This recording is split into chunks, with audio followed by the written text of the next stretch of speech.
Welcome to the Urban Farmer Rewind. In each episode, I'll be joined by a farmer or guest to talk about what we heard on this week's episode of the Urban Farmer. Hit subscribe so you don't miss a single episode. Now, let's jump right into it. It's the Urban Farmer Rewind. Yeah, my name is Luke Magnesson. I'm one of the greenies that Curtis mentioned earlier. In 2013, I moved with my wife up to Alaska, where she grew up. And so we're in South Central Alaska, about an hour north of Anchorage. And we bought a fixer-upper on some old farmland. It's just shy of an acre. Yeah, we got 4 kids. Oldest is 9, youngest is 4. I had a background in video production for about a decade. In 2018, I really got what I call the farming bug, the virus, so to speak. And right now, I currently work for a local church as an associate pastor. I love it. Awesome job. But I still have the itch to do some farming. So we're kind of trying to find this balance between what it looks like to do this, I guess, on a small scale. This year, I'm going to try to grow five crops. We're going to do lettuce mix, carrots, cucumbers, cherry tomatoes, and some kale if I don't kill all of it first. So 2018, you get the bug. We go through COVID along the way. You probably had, you would have had kids in there somewhere in that time frame. Just doing the math. It's 2025 when we're recording this. What's been the life of that bug living inside you? You just kind of been dormant? Has it been backburnered for the last 7 years? Has it been one of those things where I'm intrigued, but I'm not ready to go all in on it? I'm always curious when it goes from like bug to actionable. Yeah. Okay. So that's good. And I wonder how my wife would answer this question, because she's listened to like all of these conversations, right? Going around and being like, well, what if we ask the neighbors to borrow, some of their land, and I have had different, I'd almost call them like chapters or seasons. So in 2018, I knew that I wanted to get out of video production. And I don't know, Diego, how many people you've talked with, but like there's like an epidemic in the ad agency world. And I've read so many farming books or looked at articles of people who have gotten out of that kind of creative media tech sector and are just trying to do something more real with their hands, or what feels more real to them. So I'm definitely one of those people. And I think in 2018, I knew that I wanted a change of career. And then there were 2 interests kind of coinciding with that change. One was farming and the other was doing some ministry stuff at a church. So we ended up going that route because when COVID hit, that's when everything blew up and I changed jobs. And then that desire never went away. And so I guess the best way that I could put that is it's definitely been a persistent interest, even a love for like growing things, for cultivating things. But my wife she's really, I think, helped me with, okay, let's try to take this in bite-sized chunks so that it doesn't destroy our family or do some of these things in the process. And so this, we built a greenhouse, a passive solar 12 by 24 greenhouse. Well, last year, actually, we built an NRCS high tunnel. It's 30 by 32. And I totally killed myself on that thing. I don't know if you've ever had a project and then you fry yourself in the process so that afterwards you almost need to take a break. Yeah. So by the end of the season last year, it was covered in weeds and all this stuff. But it's slow steps to progress, right? Right. Do you remember that you did a carrot cash flow with this family? And he mentioned in there, like the first year, all they did was they just like put out a table with their excess produce. And they just put like a sign that said farm stand. Okay. And now they've developed to where they're, it's like they've got a big stand and they've got all these people.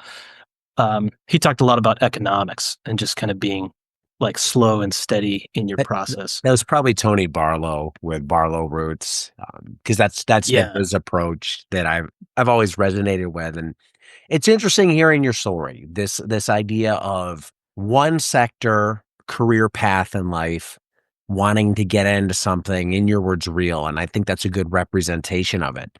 And when I started doing this podcast 10 years ago and was talking to Curtis, I was way outside of the sector in two ways. I wasn't involved in something that I felt like I could control. I was an employee, and it wasn't in a field. It was finance that I enjoyed, but it didn't like check the soul boxes for me. So I Yeah. looked to get out of that. And I think there are a ton of people, and I couldn't name them all, but there's been so many countless that I've talked to that have had jobs, careers, and they want to pull off and do something else. And I imagine that trend's going to continue because there's just something I think innately human about that, whether that's farming or making bread or doing something with food or crafting something like a knife or with leather or sewing, whatever that is. And we've gotten so digitized where we're biological automatons in some way, doing all this stuff on screens, that you lose sight of who we are. And then people want to do this dramatic shift. And I think the hard part is making that work financially. The Yeah, great thing about, yeah, I mean, the great thing about a lot of those other jobs is they pay, but you go to farming and for sure it can pay, but often not nearly as much as a career that you're leaving at least right away. And it's harder, it's different, it's new. And that's the challenge. And I think that's where you're at. Yeah, and I think some of it goes down to like ultimately what I want is to be I want to be a great husband and a great dad to these four kids, you know. I mean, I was telling my wife, I was like, sometimes I want this so bad I could cry. And I was talking about farming and some of the challenges you feel like you don't quite have enough land maybe to do with some of you want. And that's we can get into this, but just Alaska's kind of unique. You know, we can't grow year round here and some of the just environmental factors where we're at. So there's this pull to like, okay, if we just went all in on this thing, but then I also have to ask myself, well, what's the cost of that? It's not just financial, it's relational. And it's, I don't know how many people you talk to, Diego, but like we love our community. Like if I could just have everything that I have plus 5 acres of farmable land, like I would be set. I'd be super, I'd be stoked. And What's the void that the 5 acres fills? Because I get these thoughts too. So I'm curious from another land wanter. first, I grew up on 10 acres in Michigan. And so probably the ability to drive a dirt bike around and shoot guns in the air naked. And, there's like that maybe edge of you that's like, oh, that would be fun to gift that to my kids. But I think from an agriculture standpoint, some of this actually has been helpful with what Curtis is talking about because there's this belief, whether it's real or not, that I don't live on enough land to actually provide a full or even a sizable part of my income with what I have. And Curtis has been challenging that, a little bit or a lot, to be honest. And I just admire, man, that guy's, I just feel like he was like the total package of somebody from the urban farming sector who could just, he had the creative side, which I have, but he also talked about having systems and like how he's been able to kind of make a system yield. He's been able to yield, I guess, to a system so that it serves him, but he wasn't so subservient to that system where it became a master over him. He could customize it and change it. So I guess a lot of the land desires both, it's kind of that twofold, like I want to give my children this like amazing, remote, rural, back to the land life. And then also at the same time, kind of a false narrative, I think, of like, if I wanted to go full time into this, even someday in the future, I couldn't make a full living on it. Does that make sense? Yeah, and I'd push back on that. I think, uh, not that you couldn't, I think there's the chance that you could. So I wouldn't write it off as not possible, Yeah. but I think it could. I mean, I don't know the challenges of Alaska. Obviously, very different than where I'm at in California, and other people I talk to, for sure, seasonal. The idea of that whole total package is interesting, and I think about this a lot. Like, what goes in to being successful in farming? And I was just listening to something on with the NFL draft coming up. Chris Sims was putting together this thing of like, if you had the ideal quarterback, right? You'd want, I think it was 9 traits. It'd be, patience in the pocket and physical build and arm strength and accuracy and all that. And you start to think, okay, if I wanted to, having to talk to all these people who've farmed and been successful, it's like, what does the ideal farmer have? And some of that I think you're inherently blessed with. You're born that way, and that's just who you are. It is like the creativity, problem solving, systems oriented. You need to have a strong eye for finances. You need to be a people person and somebody who can make things happen. And that'd be an interesting exercise to flush out. What does that person look like? Because I think there's probably is somewhere in that 5 to 10 general traits that you'd need to have to, I hate to say be successful, but because somebody's always going to push back, it doesn't always work, but increase your chances of success. Because I think in any market, someone is being successful doing this stuff. So I think it is doable anywhere, but that doesn't mean that anyone can do it anywhere. And that's where the myth and like some people push back, because a lot of people, when they heard the series, I think got into farming and found out how hard it was. And were like, this is scam might be too harsh, but they're like, this doesn't work. And you've seen firsthand over the past couple of years, scaling into it, getting into it. I mean, what's been your thought of just what you've done thus far in terms of expectation versus implementation reality? Yeah. I tend to be an optimist. So I think there's that. My dad had this, it's like this curve where he said most people, when they have an idea, they begin with it's uninformed optimism. And then, like, as time goes on, reality hits and they're like, their mindset on it like starts to dive because now they have like informed pessimism. And then Right. there's this like valley of despair type of thing where you're like, and for me with the high tunnel, I had like this valley of despair moment where I'm having to drill pilot holes up like 15 feet in the air. I didn't realize the bit that I had was like practically worthless. And so I'm just up there like hanging all my weight on this thing and I was exhausted and I was sick too and that didn't help. And so I think one of the gifts of having it spread out is that you get a more full picture of what you're doing. But like if I can speak to Alaska and just the market on that, Sure. Yeah, it'd be good. I don't know how much.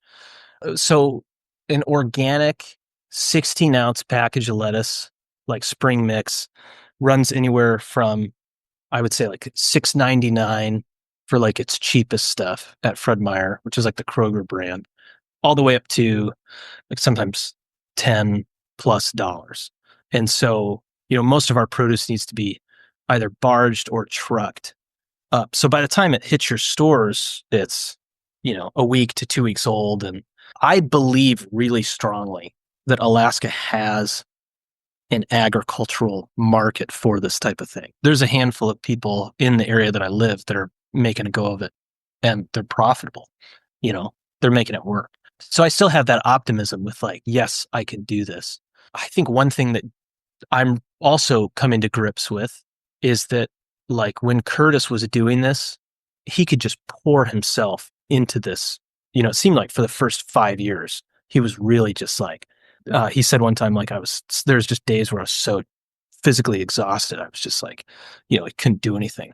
Yeah. And with my life right now, I have to do kind of more of what that other family was doing. Like, all right, we're going to take it in bite-sized chunks. We're not going to go $60,000 into debt. So my goal this year is to make $1,000. I want to gross $1,000. I've already spent over $1,000. It's just because I'm great at spending money, like a We lot of all farmers are. that I We know. all are. Yeah, That approach, I think, it's wise. And this idea of how quickly can you move given life context, and then aligning that with proper expectations. That can be the challenge, and I face that too. You have 4 kids, I have 3 kids. Mine are 13 to 8, and there's a lot going on. We homeschool. I'm running a business. My wife has a business now. The kids are busy with activities. There's a lot going on. And I've realized very recently the only way I'm going to make good forward progress is I have to just basically have to focus on a few things. I have to scale back everything I ever thought I wanted to do and narrow that lens down to where it's looking at a very small target, because I just don't have the excess hours, physical capacity, mental capacity to chase so many things.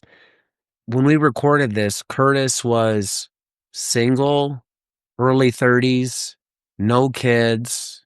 Like, you do whatever you want in terms of work hours, and your body can usually recover pretty well. Add some kids, add a relationship, put 10 years on. It's hard. You try and do it all at once, something has to give. And that's what I struggle with. And there's probably some of that, it sounds like, in you, of if you have a job and career path that you're doing with ministry, and you have a family, and you've expressed, hey, I want to be a good dad, I want to be a good partner, and you want to start a business, you can't do the 60-mile-an-hour approach without something right. giving, because there's just nowhere to steal that time from freely and cleanly, Yeah, and I think if I just we call Tom Brady the GOAT, right? It's like the greatest of all time. And from a football standpoint, he is. I've heard you hint at this, so man, I'm not trying to like throw you under the bus with me for like people who love Tom Brady. But like I also think he lost from what I have gathered. It seemed like he also lost a lot. He made certain sacrifices that like I'm just not willing to make. And so there is this tension maybe of looking at somebody who were like, gosh, like they're just killing it. And like, I want to be like them. Or you'll see those YouTube like highlights, right? Like this couple's making like $300,000 on like a twelfth of an acre. And you like watch this thing. And usually it's, the truth is somewhere in the middle. But also sometimes I'm like, wow, this is all that they have going on. And I could do that, right? There's that part of me that's like, maybe I should just dump my ministry like job at church and just like go full bore into this and just like drag my wife and kids into this thing because it's like my passion. And but I also, that's not who I want to be at the end of the day. And I think the life that I ultimately want is, in order to get there, as hard as it is for me, because I'm definitely the shiny new objects person, I think it is that like methodical, step by step, you're building on top. And I think even with Curtis, you see that like he was in what, year 6 or 10 or something when you Uh, recorded that. He was pretty far in, I feel like. Probably like 6, if I had to guess, somewhere in that range. Yeah, because this Yeah. is 2015. So I'd say around there. I mean, that approach is, at some point you have to reach that in life. I think a lot of these people Yeah. we idolize in society, whoever that is, the people that are commonly associated with motivation, and it's usually athletes or The Rock or somebody like that. They are all in on one thing, which by default means, that's not to say they're not a good parent, husband, whatever, but they're very different than how I would probably want to be. And you could say, hey, that's what the money's for, which I guess, sure.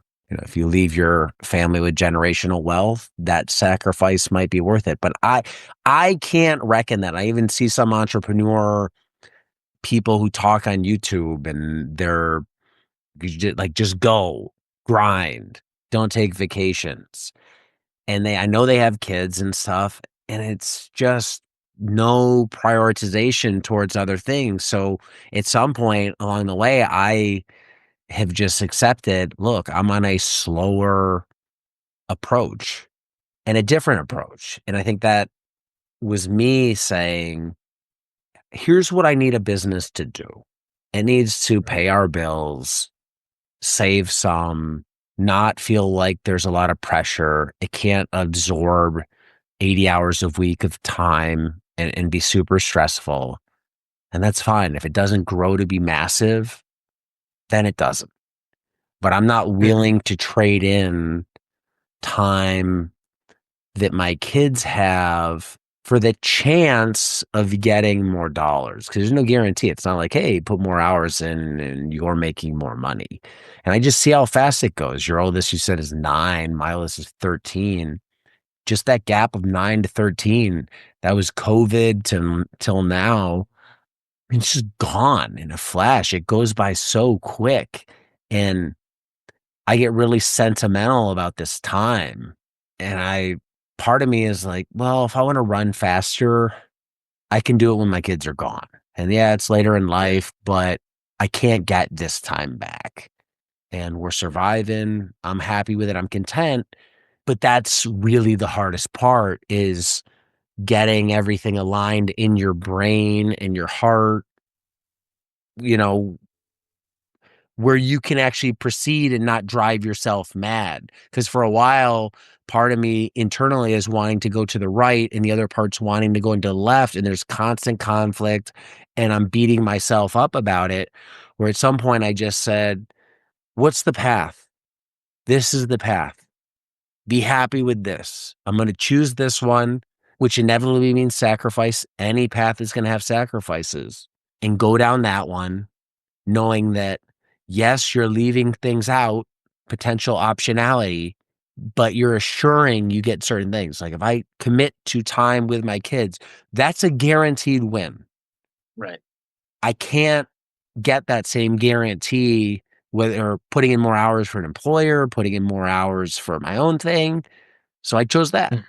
And I hope that the payoff for that, sure, I get the fulfillment now, but I hope it's when my kids are older, I always try and think, what are they going to think back about their life? And maybe this is selfish, but I always want them to think, hey, my parents really cared. They spent time with me.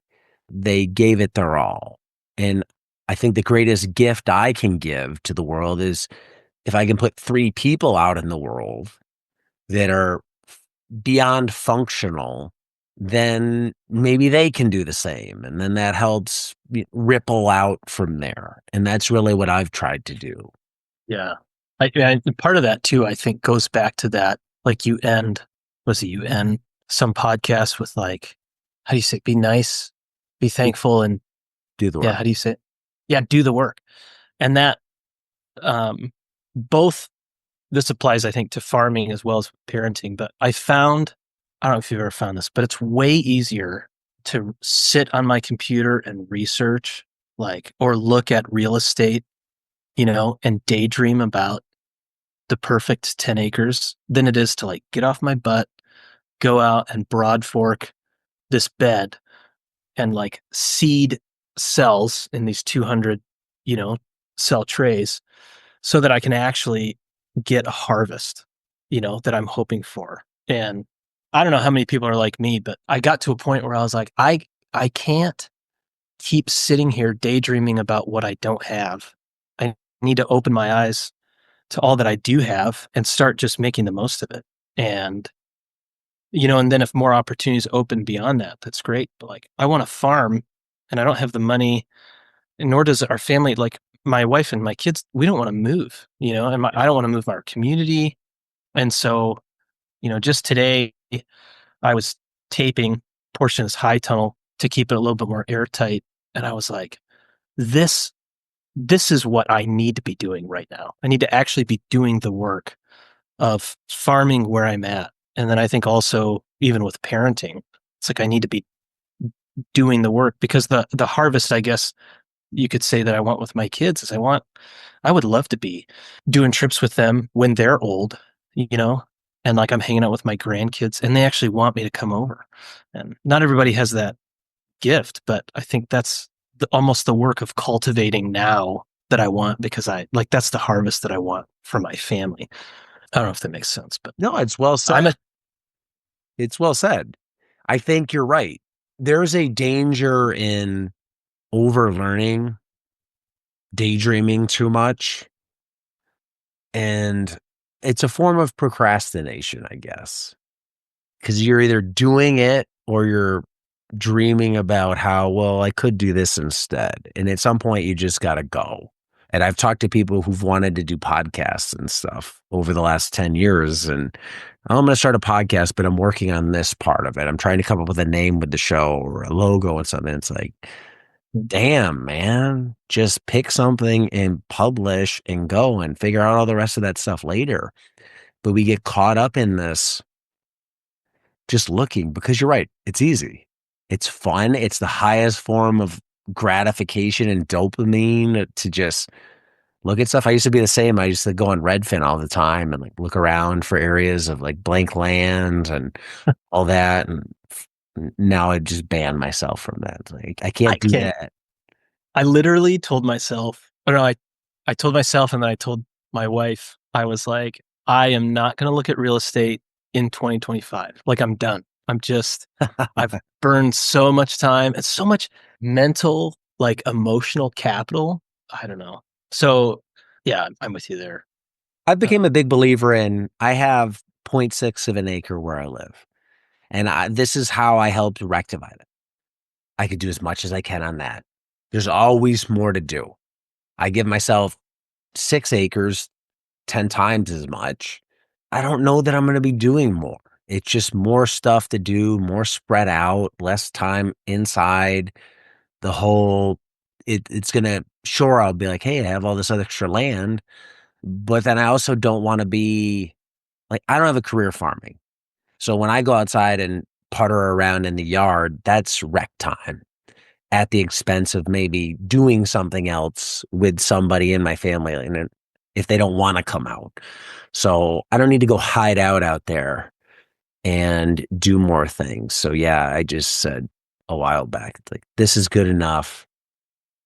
More land is not gonna it's not gonna fulfill anything. Cause I often think too, you get 6 acres and you're like, I kind of want 20 or Right. 100, right? Right. It's Yeah, never enough. we bought 5 acres from some friends and it was a good deal. It's got a creek running through it. I mean, it's like in many ways it's dream property. But I want to farm and I don't want to just clear cut a forest. It's like beautiful woods. Nobody's touched it forever, you know. And it's not great farmable land. It's really sloping on one side. So here I am with like 6 acres total. And like who in the world's got 6 acres? There's not a lot of people. And yet all I'm thinking about is like this next thing. It's the shiny new object. You talked about people with ADHD. I was like, that's me 100%. You had this podcast a few weeks ago and I actually shared it with my family. I was like, I have this problem. So, and it's a strength in some ways, but do you mind if I ask a question, Sure. Diego? Yeah. Cause Go for it. so Curtis Stone, and maybe this isn't worth getting into, but like Curtis now has since kind of moved on from the urban farming sector, right? And I'm trying to think about the best way to phrase this, but have you ever found yourself like really passionate about something and you start reading or listening to ideas and they're totally speaking your language? Like this urban farming thing is like, man, if I can grab hold of this, like this would be an awesome life for me and my family. But I also see the progression that Curtis made. And I know he had his own reasons, but I've seen other people make where they start out in urban farming. And I just wish that they would stay there instead of like evolving into like the homesteading scene. Cause the homesteading thing, I don't want to do. Like, I don't want to move my family. Well, no, there is a part of me that wants to move my family out onto like 400 acres in the middle of nowhere. But there's the other part of me is like, no. If I can stay in the spot and I don't even know maybe the best way to phrase the question, but like, what happens when you find yourself captivated by something, but you don't want to follow that same evolution, that you see a lot of other people follow? I don't know if that makes, that's kind of, I'm working through that as I listen to this podcast and think about Curtis. I don't think there's necessarily of an if A, then B. So if somebody else goes through it, doesn't mean you would too, especially given different life contexts. Mhm.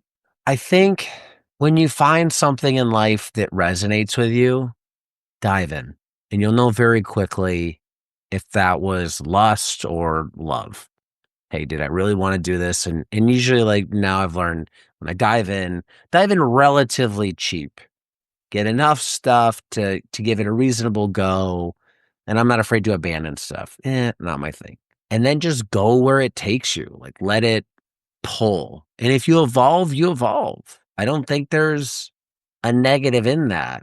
Say you did start in urban farming and you evolved to homesteading. You might not like it now, but maybe there's something there that you don't fully understand until you're further along that journey, that it makes sense, right? It's like you have a different filter on your glasses.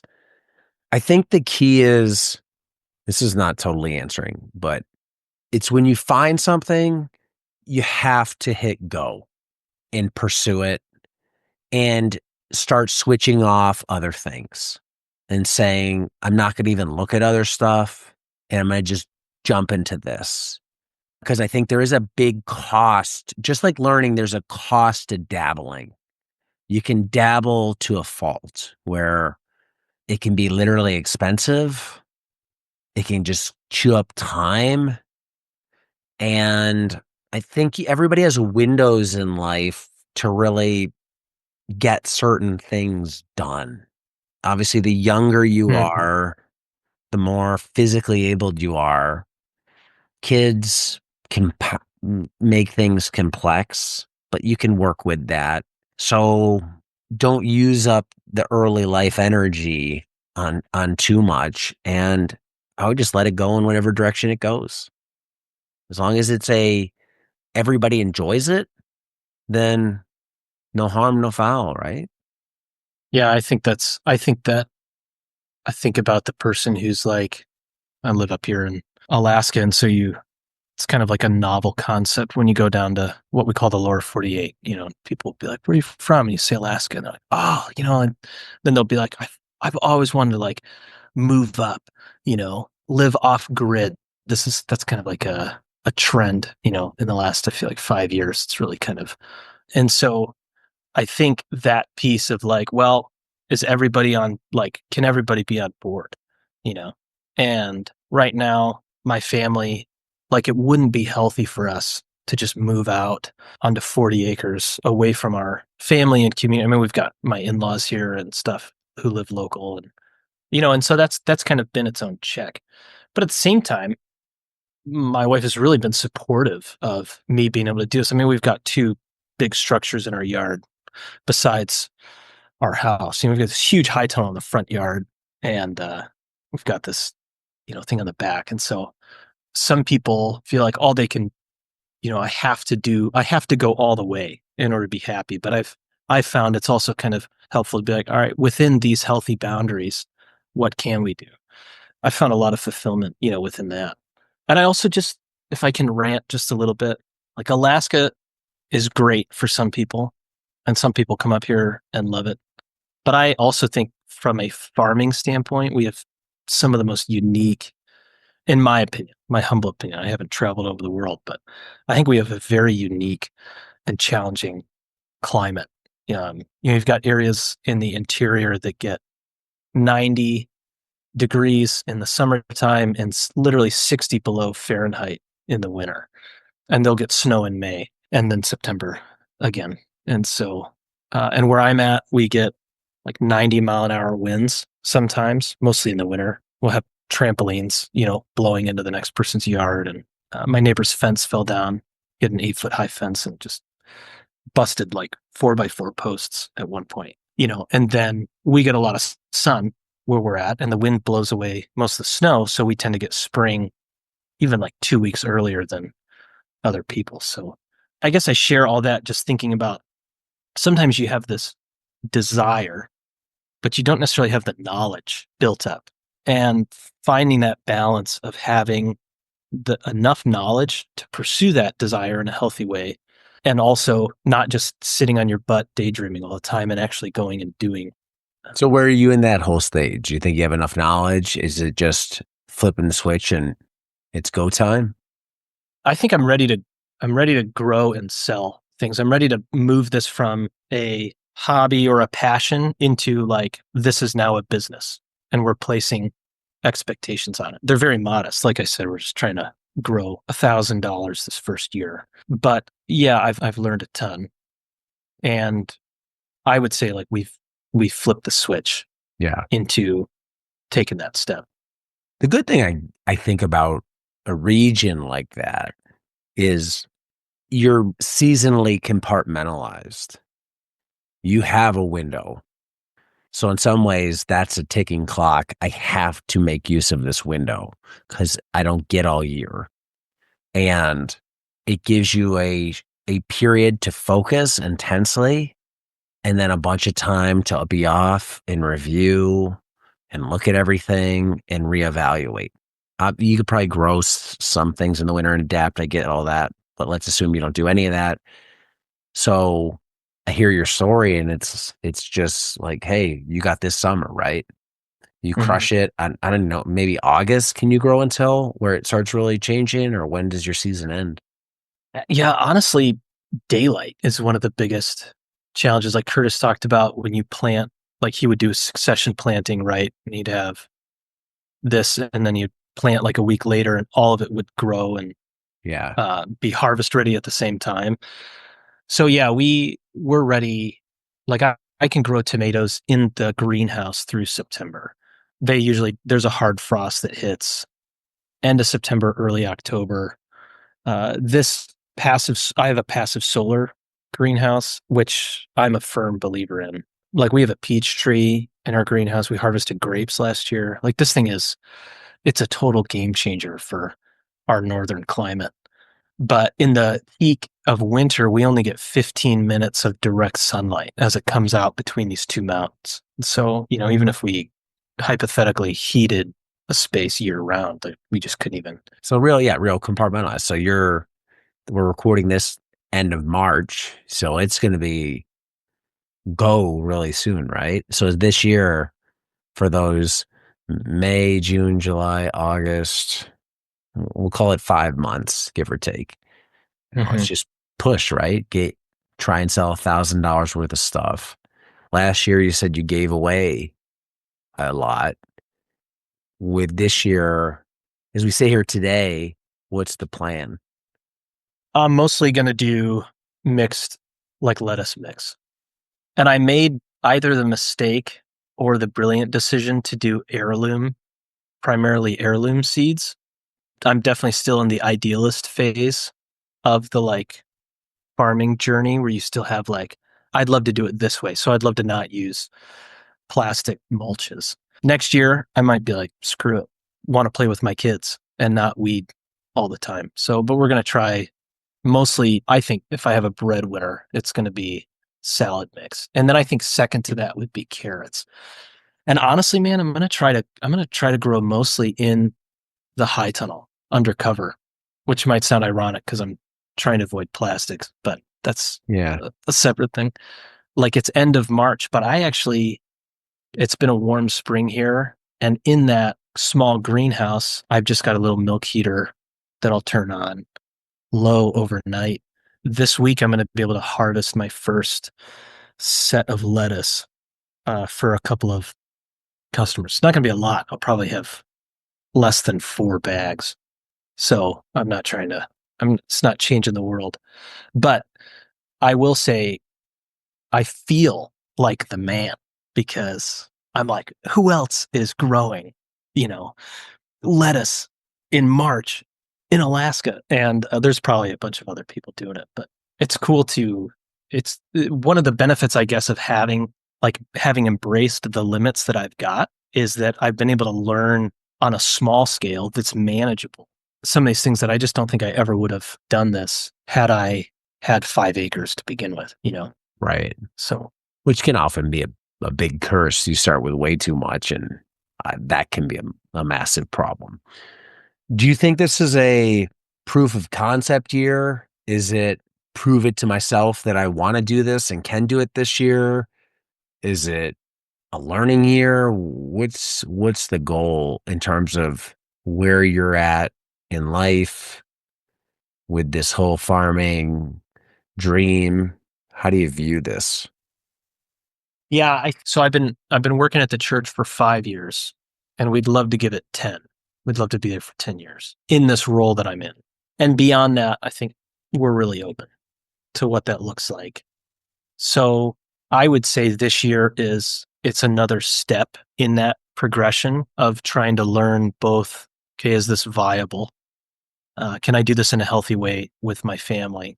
Like Jody was talking about, like his favorite farm days are with the kids, seeing like his family out there. And that's the same for me. I've got all these pictures of my kids transplanting, but I want to take that step of seeing, like, can I market and sell this?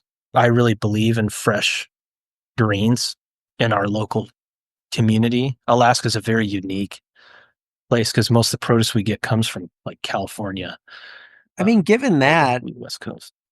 selling around $10 a pound, are you worried that you won't be able to sell it? To be honest, no. That might be arrogance on my end, but my background's in marketing, and I'm decent at marketing things that I really believe in, and I really believe in this. And just the fact that they'll, like, when we're giving it away, they're like, your lettuce lasted for 2 weeks in our fridge. At the store, it's like a day sometimes. So Yeah. it almost sells itself, I think.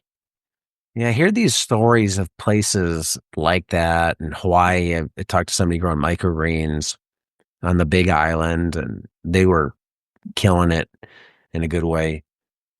That there's as long as you can figure out how to grow, given those climatic challenges, you have very much a captive market and one that probably wants local stuff. I get the sense from the outside, Alaska's much more communal than maybe down here, where Alaskans support Alaska, band together a little bit. I don't know. Maybe that's not true.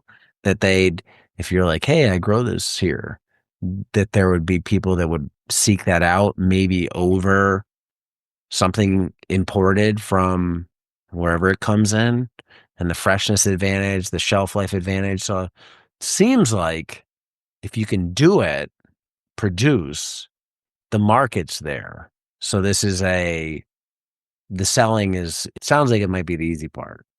Yeah, especially on a small scale, I think. And also my risk is really low too, right? It's not like, who is the guy who's doing the farm startup series? Was it Alex? Alec, yeah. Or Alec that you're doing that with? He positioned himself where he's like, and that was kind of the only way that, he could do it, where I have to like make this work. And so if I can just do this consistently for 5 to 10 families and sell these 5 products, I'll hit my goals and I'll keep learning, and then, kind of go from there and see where it's at. And I mean, right now I love it. I just love working with my hands, and the summer in Alaska, man, like, you cannot beat. I like, hands down. Now the winter, there's lots of other places that beat it, but I just think it's perfect weather. 70s, like a really hot day where I'm at is in the 80s, like low 80s.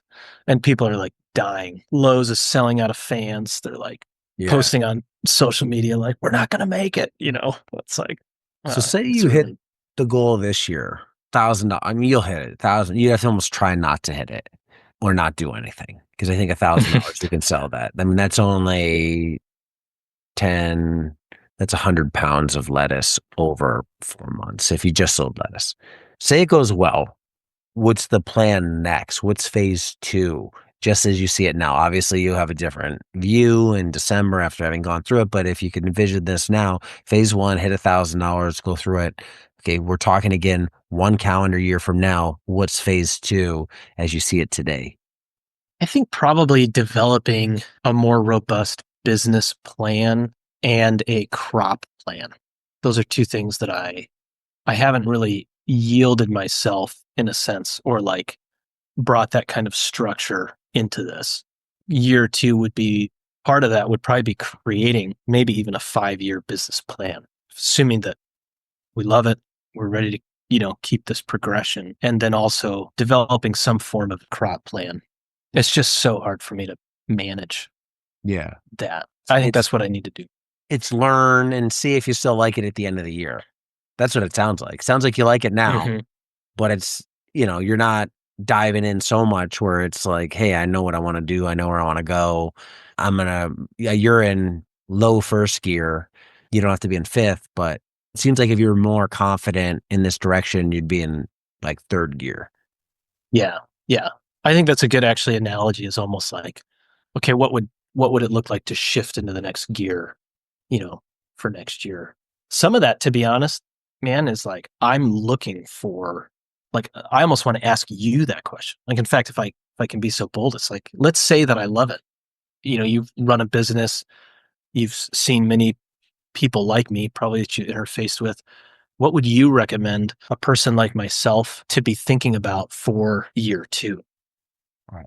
Hearing what you've said, if I was you going into this year, you have a goal of where you want to be financially. You have it narrowed down to 5 crops, which I think is smart. So I'd look at the first year as let's try and sell what we can, get some money flowing because that's going to feel good. It's going to be like, hey, we did it. Hmm. You can connect with customers, you get feedback, you learn how to grow these 5 things. I wouldn't let 5 turn into 10 because I know how that can happen. Learn how to grow those.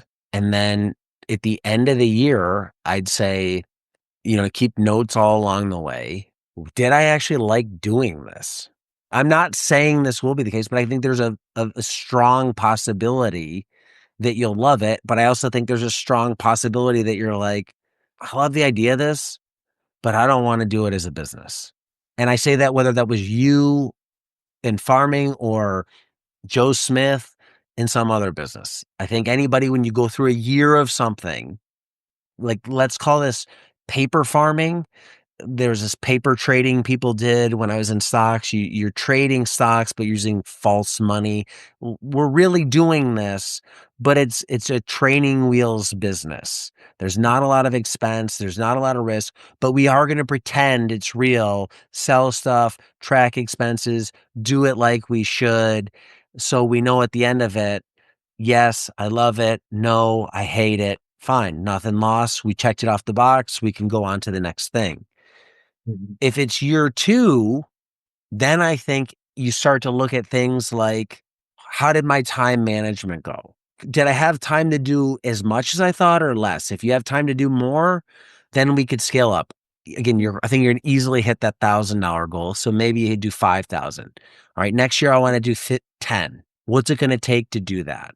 Are there crops that customers didn't like, didn't sell, didn't grow well? I hated growing. You start looking at that, but I would look to go like the next step up into, I'm not saying this to downplay what you're doing, but to make it more official. It's like Yeah. we're gonna Oh go a yeah. little more official into it and still go up. But I love the idea of saying, hey, we're gonna have a crop plan next year. Do that so you keep good notes. Here's what I planted when, here's what I harvested. I think this year it's just data the hell out of everything. Feelings, emotions, money, That's good. yields, growing things. And then you scale up from there and you start to fill in weaknesses, solve bottlenecks, slightly up the goals. You're going to have more experience, so you should be able to do more in less time, get more yield with the same amount of effort. But I don't think I would go from $1,000 goal to, hey, I'm farming full time next year. I think if you're looking at let's say a 5-year plan where I'll be satisfied doing what I can with the church, using this free time to grow this, it's almost work backwards.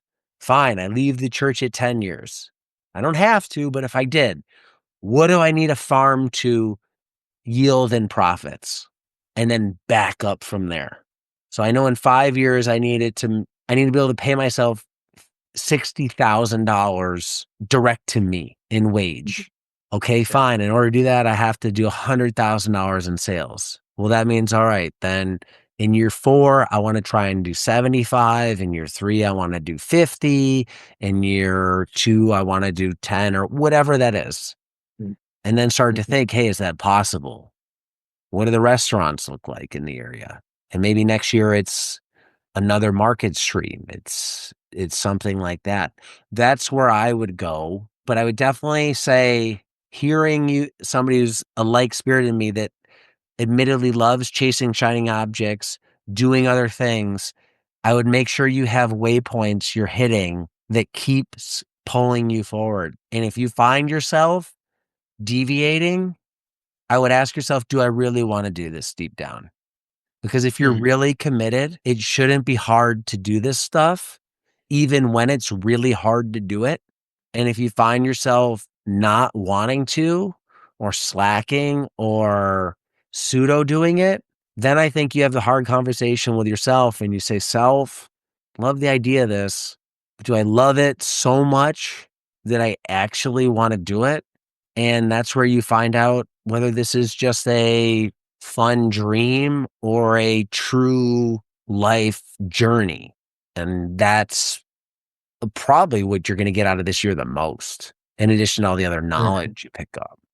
Yeah, it almost like it kind of boils down to, am I willing to do the work over the Yeah. long term? It's a weed out year. You know, if you go to college, they have weed out classes. Go into this and, hey, we're trying to get rid of a lot of people. This is a weed out year. Yeah. That's really helpful. Yeah, that's really been good for me. And it's been helpful too to just realize like I do have time. You know, there's days where I'm like, I'm 34 and like I have no time in life. And like, what, you know, because you hear these people who are like, oh, we started this when I was, 21 and now here we are 10 years in. But then I think that's also where it's like, no, there's plenty of people who are starting things like this much later than I am in life. And it's fulfilling and successful. It's just hard to yield to a process, I guess, at the end of the day for me. And that's what I feel like I'm in. I need to engage in process and do the work over these years to learn and mature in this and figure out A, if this is something I enjoy, and then B, the right way to do it in this market that I'm in. Yeah, if That's you're good not going to follow the process, you're a gardener. And that's fine too. That could be another amazing thing of just, I got this high tunnel. I'm going to grow my family the best food. They can help plan it, play around with it. I can give some away. I can sell a little bit on the side. So it's farm steady and you go that route and maybe that's it. I think if you love it enough, you'll find the time. People find time for things that are truly important to them. So you just audit your own time. What do I spend the most time on? That's what matters. What do I think I want to do, but I don't think I have enough time to do? It might not matter as much as you think. And that's hard sometimes. So this year, I wish you the best of luck in it all. I hope you can hit your goals, learn a lot about yourself, about where you want to go and the farming side of things, how you could blend family with it, all that. I think you have so much well thought out. It's just now from an outsider, I have directions. I have a foundation of stuff that's like under there. Like it's a bunch of blocks. Now let's just start building a pyramid. Here's the foundation. All right. It's family. It's that. What's going to go on top of that? You have the ministry part. That's a layer. Fine. Do I need to layer more stuff on? And am I willing to stick to that and want to do it? And do I love doing it if I stick to it? All that type of stuff. Yeah, it's exciting. I'm pumped for this year. The challenge is sustaining that because most everybody in Alaska gets super fired out about something over the winter time. The question is, can we sustain that energy and enthusiasm into July when everything wants to grow and you're weeding stuff and you're in it? Yeah. And that's where Curtis is. I just have appreciated honestly, his work ethic. Just feel like the guy works really hard. Yeah, and that's the definition between success and anything. It's just I want to lose weight on December 31st for a New Year's resolution. Am I still in the gym forget March and, 2 weeks Right. January, right? Am I still there? And all that. And it's just that commitment when you're the only one holding you accountable. That's the hard part in life. There's nobody, you don't have a boss here. Nobody's going to tell you to do it. It's you telling yourself to do it on days when you're not going to want to. And get in there. I wish you the best of luck with it. Yeah, thanks. This job from farming seems to, I guess, like I noticed in my career as a director, I could be really good as a creative in video production. And I had the ability to communicate well with clients and stuff like that. But there was lots of other skill sets I just didn't need. And when I started getting into ministry, it began to demand parts of me that I had never like really developed or fostered. And so management was a big one. And I just wonder about that with being a small business owner of a farm. Like, what are the parts of me that I haven't really developed or thought through and that are going to really need to be developed? Not to say that it has to become my strength, but you have to be competent in it in order to be successful. And that's, I guess, one of the nice things about this year is it really is just kind of a learning part of I want to learn that. What are those pieces that I need to kind of grow in order to have this be a viable career long term? If that's where, we want to go, the Lord takes us, I guess. So yeah, it's time management, it's keeping yourself motivated, it's accounting, it's fiscal management, it's dealing with multi levels of bureaucracy and challenges on that, supply issues. There's so much that goes into all of this stuff, and that's leaving out all the growing part, which has all of its own skill sets. So yeah, there's a lot to learn on the journey. Is there a place where people can go if they want to follow along from afar? man, that's a great question. So I hate social media. I'm unashamed of my distaste. So I don't actually have any social media accounts. At some point, we might do a Facebook page, but honestly, right now, actually, no, I don't. You get that response, but I don't think there's a way In for the anybody farming world, it's more to common than you follow us. think. So I think at some point it'd be fun to kind of share that journey, but I'll let you know if that happens. We'll get a Facebook page or something up just to kind of put the word out. all right. Well, I'll wish you luck from afar. Thanks for taking the time, Luke. Yeah. Thanks a lot, Diego. Take care. Thanks for watching this episode of the Urban Farmer Rewind. If you're a farmer and you'd like to join me as a guest for a future episode of the Rewind, let me know in the comments below. I'd love to have you on and talk shop. Thanks for watching. Until next time, be nice, be thankful, and do the work.